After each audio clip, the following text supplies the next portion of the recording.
Hello friend, स्वागत है आपका अवंतिका वाटिका चैनल में। और आज का हमारा जो वीडियो है वो हमारा प्री विंटर केयर सीरीज़ जो है, प्री विंटर केयर सीरीज़ का सेकंड पार्ट है। फर्स्ट पार्ट में हमने जो माइक्रो कल्चर हमको यूज़ करना थे, जैसे माइक्रोरेजा, ट्राइकोडर्मा और पीएसबी, इनका यूज़ हमने देखा था। और आज हम सेकंड जो राउंड है, जैसा हमने देखा था कि हमें कितना गैप देना है तीनों में, ट्राइकोडर्मा, माइक्रोरेजा और पीएसबी में।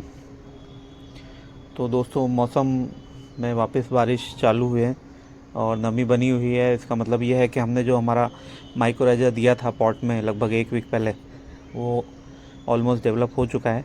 और इस ड्यूरेशन में हमने कुछ भी खाने का इसमें यूज़ नहीं किया है, क्योंकि खाने से या तो ऑर्गेनिक खाना होगा तो एसिडिक सॉइल होने से माइक्रोरेजा को नुकसान होगा, सही से डेवलप नहीं हो पाएगा, और या फिर केमिकल से उसको सीधे सीधे नुकसान हो सकता है।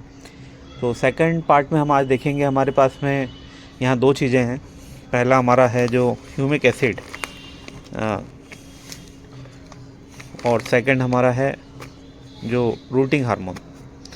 तो दोस्तों, जो पॉट के अंदर हमने माइक्रोब्स जो दिए थे वो घर बना चुके होंगे, और अब हमें जो करना है, हमें जो फीडिंग रूट है प्लांट की, उसको डेवलप करना है और उसको एक्टिवेट करना है। और जैसे ही वो एक्टिवेट होंगी, उसके बाद हम जो हमारा फीड है, जो खाना है, जो भी खाद है, जो कंपोस्ट है, वो हम उसको देना चालू करेंगे। तो दोस्तों, यहाँ जो चीज़ हमारे पास में है, फर्स्ट ह्यूमिक एसिड, ये दो फॉर्म में आता है। एक ह्यूमिक एसिड के नाम से आता है, एक पोटेशियम ह्यूमेट के नाम से आता है। और फॉर्म दो टाइप के होते हैं, ग्रेनुअल फॉर्म में होता है या दानेदार होता है, और दूसरा लिक्विड फॉर्म में होता है, थोड़ा गाढ़ा सा पेस्ट टाइप आता है। तो किसी भी फॉर्म को आप ले सकते हैं, बहुत ज़्यादा देने की ज़रूरत नहीं होती है, 1 ग्राम पर लीटर काफ़ी रहता है। इससे होगा क्या दोस्तों, कि हम जो भी पॉट कल्चर कुछ करते हैं तो हम कोशिश करते हैं कि उसके प्लांट के नेचुरल इन्वायरमेंट को रेप्लिकेट किया जाए। तो उस केस में क्या होता है दोस्तों, जब भी कोई प्लांट नेचर में होता है तो वो उसके आसपास कुछ पत्तियां होती हैं, कुछ गिरी हुई पत्तियां होती हैं, और पानी गिरता है, और पानी उस पत्तियों पे जब गिरता है तो वो धीरे धीरे उसके जो ऑर्गेनिक मैटर है उसको डिकम्पोज होता है, और उससे मिलके वो ह्यूमिक एसिड डेवलप करता है। जैसे आप कभी देखेंगे, कोई बांस का पौधा होगा, बांस का जो झुरमुट होता है, उस पौधे में उसके जो आसपास का हिस्सा होगा, उस हिस्से पे पत्तियां गिरने के बाद अगर आप बारिश के बाद उसको उठा के देखेंगे पत्तियों को, तो पत्तियों से एक ब्राउनिश लिक्विड जो है हमारा निकलता हुआ दिखेगा। वो ह्यूमिक एसिड का ही एक फॉर्म है। तो इतना तो संभव नहीं है हमारे पास कि हम पत्तियां लाएं और पॉट में रखें और फिर उनका वेट करें। तो पॉट कल्चर में देने के लिए हम सीधे सीधे जो है इस प्रकार का हम जो भी प्रोडक्ट होगा उसको यूज़ करते हैं। और सेकंड प्रोडक्ट जो है हमारा, वो है रूटिंग हार्मोन। रूटिंग हार्मोन बहुत टाइप के आते हैं, इंडोल 3 ब्यूटारिक एसिड और कई सारे प्रोडक्ट जो हार्मोनल प्रोडक्ट होते हैं, उनका एक मिक्सचर होता है। तो उसका यूज़ करते हैं हम, पाउडर फॉर्म में अक्सर होता है। दोस्तों, सीधे सीधे कई सारे लोग इंडोल ब्यूटारिक एसिड का यूज़ करते हैं। अगर आपको एक्सपीरियंस नहीं है तो कृपया उसको ना करें, क्योंकि उसको डाइल्यूट पानी में नहीं किया जा सकता है। इस प्रकार का जो पाउडर फॉर्म में आता है वो सफिशिएंट होता है हमारे पॉट्स के लिए। और इसमें हमें करना ये रहता है कि ये पाउडर फॉर्म इतना फाइन होता है कि कई बार ये सरफेस टेंशन के कारण पानी में सीधे डिज़ोल्व नहीं हो पाता है। तो आप कोशिश करें कि इन दोनों को पहले मिक्स कर लें ड्राई फॉर्म में, और फिर उसका 1 ग्राम पर लीटर के हिसाब से आप उसको पानी में डिज़ोल्व करें, और रूट में 7-7 दिन के गैप से दीजिए।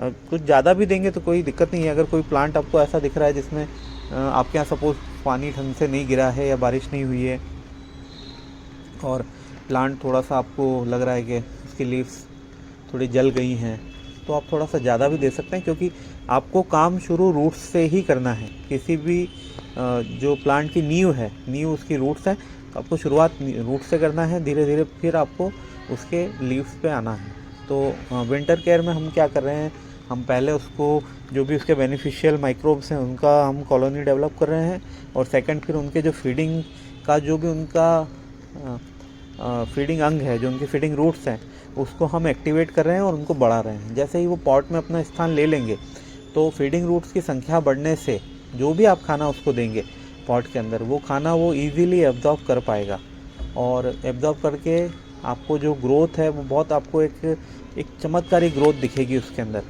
तो ये 2 प्रोडक्ट आज हमारा टॉपिक था। हम कोशिश करते हैं आपको दिखाएं कि इसको कैसे आपको यूज़ करना है। मैं आपको इसको डिज़ोल्व करके और प्लांट में देके भी दिखाता हूँ। तो दोस्तों ये हम एक अंदाजे से थोड़ा हमको 10 लीटर के लिए हम यूज़ कर रहे हैं।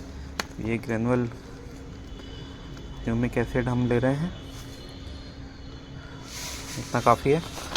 और इसमें हम प्री मिक्स करेंगे हमारे जो रूटिंग हार्मोन है उसको हम प्री मिक्स करेंगे। दोस्तों एक चीज़ और ध्यान देने वाली है कि रोज़ जो है आपके, उनको हम फोर्स डोरमेंसी में ले जाते हैं, जो हमारे 2 to 3 ईयर ओल्ड प्लांट होते हैं उनको।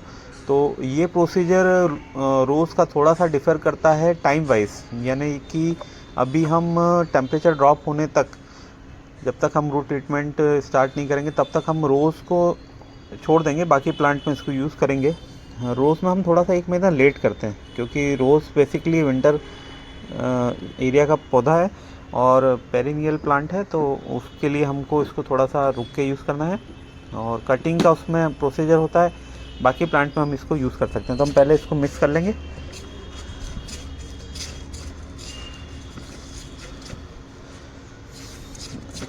इससे ये होगा दोस्तों कि ये इजीली उसमें मिक्स हो जाएगा, नहीं तो ये सर्फेस टेंशन की वजह से ऊपर ही रह जाता है। रूटिंग पाउडर जो है आपका ये ढंग से डिज़ोल्व नहीं होता है। तो आप देखेंगे ये मेरा लगभग 10 लीटर पानी है, और मैं अभी भी जो रेन वाटर है उसी का यूज़ कर रहा हूँ। पीएच क्योंकि उसका सही रहता है और टीडीएस भी काफ़ी कम रहता है उसका।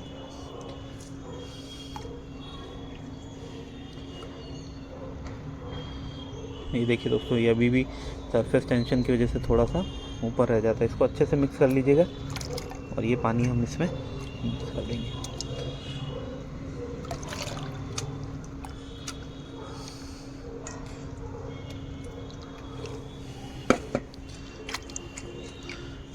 आप सेपरेट यूज़ करेंगे तो प्रॉब्लम वही होगी कि रूटिंग हार्मोन जो है वो ढंग से मिक्स नहीं हो पाएगा। तो आप प्लीज़ इसको साथ में ही करें यूज़। कई लोग इसमें गैप रखते हैं थोड़ा रूटिंग हार्मोन देने में और ह्यूमिक एसिड देने में, पर कुछ ज़्यादा फ़र्क उसमें नहीं है। तो ये आपका फील्ड डिज़ोल्व हो गया, और इसको हम मिक्स कर देंगे बाकी पानी से। और इसको तो आपके जो प्लांट को आप फोर्स डोमिनेंसी में नहीं ले जा रहे हैं, उन सभी में आप इनको दे सकते हैं। जैसे हम इसको, और इवन वाटर प्लांट में भी हम इसको दे सकते हैं, अच्छा रिज़ल्ट आता है।